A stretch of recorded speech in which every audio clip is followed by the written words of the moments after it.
A few weeks ago, I made a community post asking for your hot takes on Phantom Forces, our favorite LEGO-based FPS game, and oh man, was there a lot of comments. But I did it, I read every single one, and I picked out the hottest and spiciest takes of them all. And in today's video, we're going to be figuring out if your hot takes on the game are good, or if they're objectively just wrong, or too spicy even. So join me in today's video, feel free to yap at why I'm wrong in the comments after the video, of course, and if you end up enjoying the video, consider dropping a like and subscribing as well. We're getting super close to 200,000 subs, and I'd love if we could do that by the end of the year. Alright, with that said, let's get started. There was a ton of takes about the BFG. Some people like it, some people didn't like it, so I picked out two ones here that kind of speak to me. First being, the BFG is not good, stop lying to yourself, and the other being that the BFG is not unbalanced, and it's just the insane sightlines that are. Now there's a lot of hate that goes into the BFG. A lot of people hate it because it's a fairly low rank unlock, it's a guaranteed one-tap torso at any range, and about the sightlines, yes, on some maps it can be a bit problematic, but we'll get into the map side of this a little bit later in the video. However, my unpopular opinion is that the BFG is a very good and balanced weapon. It's basically a high-risk, high-reward sniper, and I think it's a good way, as much as a lot of people are going to hate me saying this, it's a good way for newer players to get into sniping. Anyway, I think that's about as much as I could take of the BFG before people start threatening me in the comments. The AK revamp was terrible. Now, what I believe this guy's referring to is going to be the AK-47, which recently got the new layered recoil system, but to me, I don't think it was terrible. In fact, I think it saved this weapon. For years, I've talked about how the best way to use the AK-47 in Phantom Forces is to unequip it and equip the AKM, because it was a straight up direct upgrade. But then it got the new layered recoil system, and while it was changed aesthetically, I think it's just now generally a much better weapon, at least than it was before. A lot of guns have meta potential, but they just don't have recognition. Now, yes, this is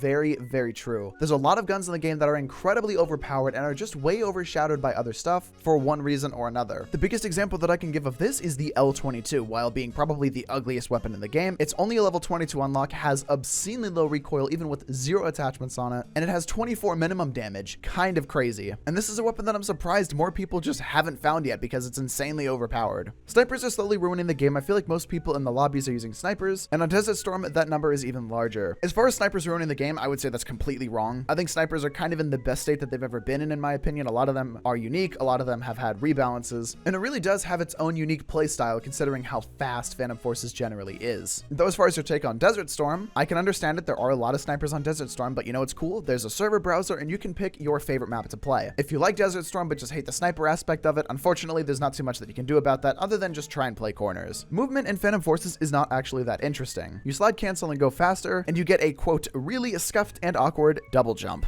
I completely disagree with this. I think Phantom Forces, to me, has some of the most fluid movement of any FPS game. Of course, there are going to be little quirks here and there. Specifically, vaulting is a big issue, which of course I have now disabled. But no, I mean, a lot of games these days, they use things like invisible walls on every single thing that you touch. A lot of games these days really restrict players' movement in a very linear fashion. They put invisible walls everywhere and force you down certain paths. But with most maps in Phantom Forces, again, to go back to the example of Desert Storm, you can go anywhere and do anything. Just jump up everywhere. You can find crazy power positions. The only reason that I could think of that somebody would say that the movement is super scuffed is because they have not gotten used to the movement. Because yes, if you don't know how the movement works, it could feel really clunky. You might find yourself accidentally double jumping or accidentally sliding. For that, I would refer, of course, to my movement guide if you'd like to know a little bit more. But generally, I think this has some of the best movement of any FPS game that I've ever played, if not the best. At 4 graphics, the night vision scope with ballistics tracker is way better than the reflex sight. The thing is, the night vision scope to me is fairly useless, because of the fact that if you want to play with high graphics, you just can't. There's no map that really supports this. You are forced to lower your graphics down to 3 or 4 just to be able to see through the scope. However, you do get a very clear sight picture. Players are extremely definable. Recoil generally feels low in the scope, and with the ballistics tracker, you can see exactly where you have to aim for headshots. So technically, I can see where you're coming from on this. However, this is going to be a matter of personal opinion, but I don't think that your loadout here is necessarily bad. Your voice is hot, and I love you.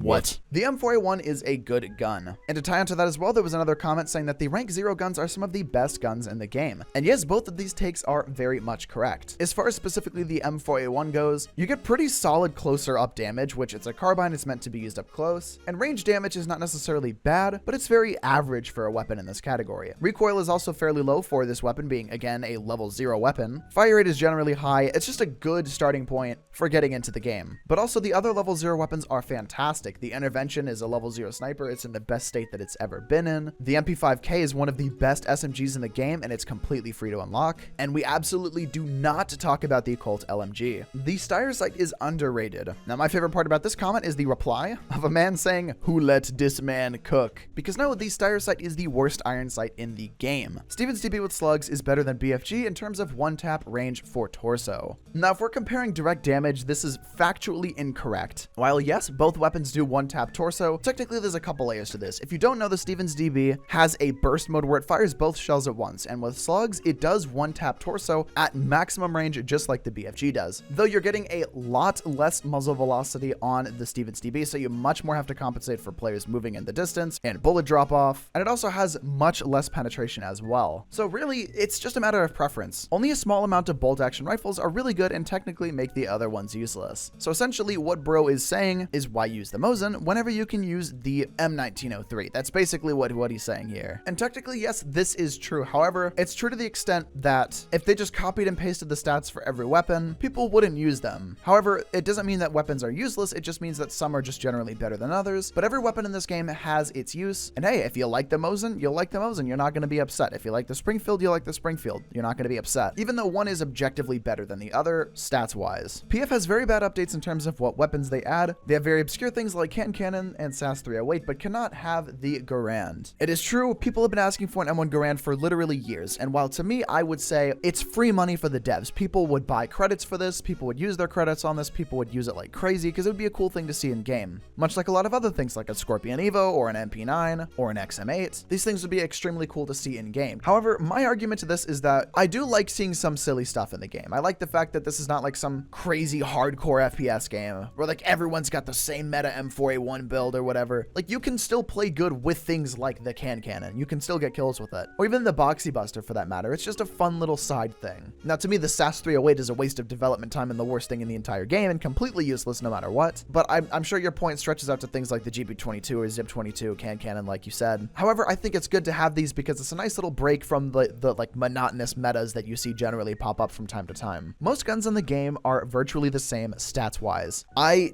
don't disagree with this, but I don't entirely agree with it either. Every weapon does have its own unique stats for the most part. However, I could just say like, for instance, the Scar L does not have the same damage and stuff as the Type 88, but there are a lot of similar enough weapons to where I get the point that you're trying to make. So there are a lot of cases where you can just pick a weapon over another because you like it aesthetically more. I could just take an example here. The AUG A2 and the K2 are both very similar damage and stuff wise. Same magazine capacity, similar fire rates, similar recoil, similar muzzle velocities and such. Just very minor differences between the two. But I think having the illusion of variety is kind of better than having like 10 weapons in the game. I think more people would complain about that than people complaining about similar stats. Desert Storm is the worst map in the game. This is just straight up a bad opinion. Low FOV is underrated. Now, I don't really know a scenario where I would say low FOV is better. One of my friends says that it helps with performance, but in Phantom Forces, I don't know that that's particularly the case. I guess to some people, it just is different. I mean, if you like a lower FOV, you do. It's not really going to affect anything. You just can't see as much around you. Adding new guns to Phantom Forces while entertaining for a while is not really that good of an idea. This I kind of agree with, just for the fact that we have nearly 200 weapons in the entirety of Phantom Forces, which is a ton. At least to my personal knowledge of games that I've played, it is the game with the most weapon variety of any game out there. Maybe there's a game with more. I don't know. Tell me in the comments below. But yes, I agree with this comment in the sense of adding more guns is not going to change the core of the game. It'll be new fun for a little while, and then it's back to your usual meta of whatever weapon that you used before. This hit me hard with the bar because I was extremely excited when this got added, and then immediately just never used it again, and I barely ever see it used in public lobbies. To me, I think it would be better suited to put more time into like maybe another game mode, or maybe some more maps, or even like core changes to the game in the sense of like new weapon models instead of just making new stuff. Sure, I would love to see some more guns in the game. I'd love to see more variety, but I think we've already been pretty spoiled with the amount of things that we have to work with at the moment. Halbeck device is good. You just have a big skill issue. To me, I don't like the Halbeck device. On things like the AK-12BR, it is literally meant to be used on that weapon, and it functions amazingly. It's literally the attachment you have to use that weapon, basically. However, generally, the Halbeck device, if for whatever reason you don't know, makes your recoil go the opposite direction. So instead of going up, it goes down, which completely messes with like a lifetime supply of me gaming on PC's muscle memory. If you like it though, more power to you. Interruptible bursts are terrible. Yes,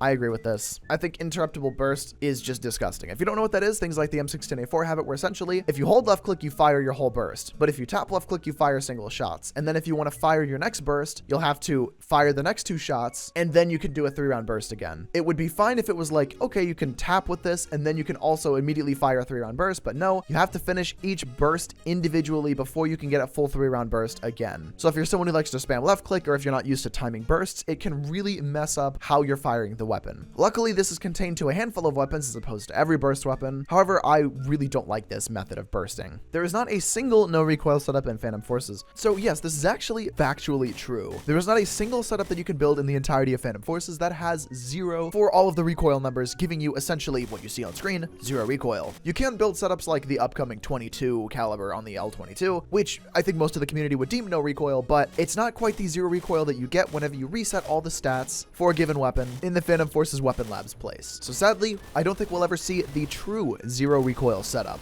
Every gun in Phantom Forces is good. This includes guns like the ZIP-22, GSP, FT300, Scout, etc. Yes, this is something, again, that I say a lot on my streams, and that is everything in Phantom Forces is good, or has the potential to be good. And I did see a couple of comments parroting this exact same thing, and I think that's a good thing that people know, is that there's nothing directly bad. You could say ZIP-22 is terrible because it does no damage, okay? But it has guaranteed 3-tap headshot, maximum range, so if you get a ballistics tracker on this, and like a decent little setup going, you can actually play pretty well with it. GB-22 is a single firing headshot only pistol, but if you get things like 50 AE or mini shell on it, it does insane damage and you move extremely fast with it, and you got some really serious potential here. Except for the SAS 308. Don't use this under any circumstance. This is bad. And lastly here, KDR isn't everything. The real measure of how well you did in game is by how much fun you had playing it. And also, it's better to have fun than have a high KDR. Yes, these are going to be my biggest takeaways here. As long as you enjoy playing the game your way, you like your certain maps that you can use in the server browser, you like your certain weapons and categories and play styles and stuff, and because of that, I think those of you who share a similar mindset are truly the best Phantom Forces players. You enjoy the game for what it is, and you just have fun. With that said, what do you guys think of my hot takes? What do you think of these hot takes? Should I do another part 2 to this with your hot takes that are in the comments of this video? Because I'm sure you've already left 10 million of them. Please don't spam, by the way. Let me know all your thoughts in the comment section below. If you did enjoy the video, consider subscribing. I'd absolutely love if you could do that. Like I said earlier, we're trying to hit 200K by the end of the year, and we're getting super close to that. And also, consider leaving a like. It helps a ton. And yeah, that's pretty much all that I can say for today's video. If you want to check out more Phantom Forces videos, you can do so with a playlist up on screen right now with over 500 videos. Big shout out to all the channel members up on screen. You guys are absolutely incredible. There's so many of you guys now, and I'm just so appreciative of it. And if you want to become a member too, you can do so with the link in the description below or the join button on my channel. Have a great rest of your day, dudes. Thanks for watching. Peace.